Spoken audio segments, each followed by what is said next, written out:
Doctor আফিয়ার সঙ্গে নবীজি কি স্বপ্নে কথা বলেছিলেন শুনেন আপনারা। ডক্টর আফিয়া সিদ্দিকার সাথে স্বপ্নে রাসূলুল্লাহ ইসলামের কি কথা হয়েছিল এটা জানলে আপনি অবাক হয়ে যাবেন। আপনারা জানেন ডক্টর আফিয়া সিদ্দিকা যিনি একজন বিজ্ঞানী ছিলেন, সায়েন্টিস্ট ছিলেন, তাকে 2003 সালে তিনি হিজাব পড়তেন আমেরিকান ইউনিভার্সিটিতে।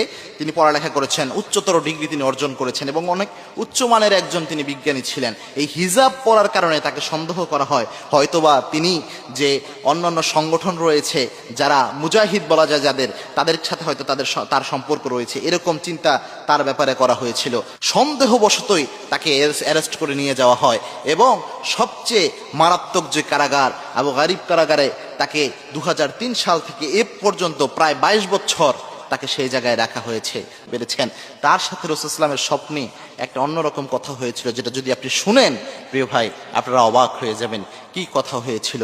এই বোনকে নির্যাতন করার পর এই বোন একদিন রাতের বেলায় ঘুমিয়ে রয়েছেন। আফিয়া সিদ্দিকা তার ব্যাপারে তার নিজের বোন সাক্ষাৎকার দিচ্ছেন। আফিয়া সিদ্দিকা রাতের বেলায় ঘুমিয়ে রয়েছেন, হঠাৎ করে তিনি স্বপ্নে দেখেন, স্বপ্নে রাসূলুল্লাহ সাল্লাল্লাহু আলাইহি ওয়াসাল্লাম আফিয়া সিদ্দিকার কাছে এসেছেন। এসে আফিয়া সিদ্দিকাকে বলছেন, মা তুমি কেমন আছো? আফিয়া সিদ্দিকা চোখের পানি ফেলে বলছেন, ইয়া রাসূলুল্লাহ সাল্লাল্লাহু আলাইহি ওয়াসাল্লাম আমি এখন ভালো আছি আলহামদুলিল্লাহ।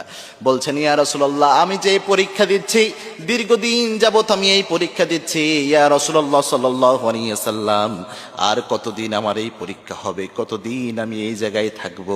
আল্লাহর হাবিব সাল্লাল্লাহু আলাইহি ওয়াসাল্লাম স্বপ্নে তাকে বলছেন যে মা এটা তো তোমার পরীক্ষা নয়, এটা আমার মুসলিম উম্মার জন্য পরীক্ষা। এই পরীক্ষা হচ্ছে মুসলিম উম্মার পরীক্ষা।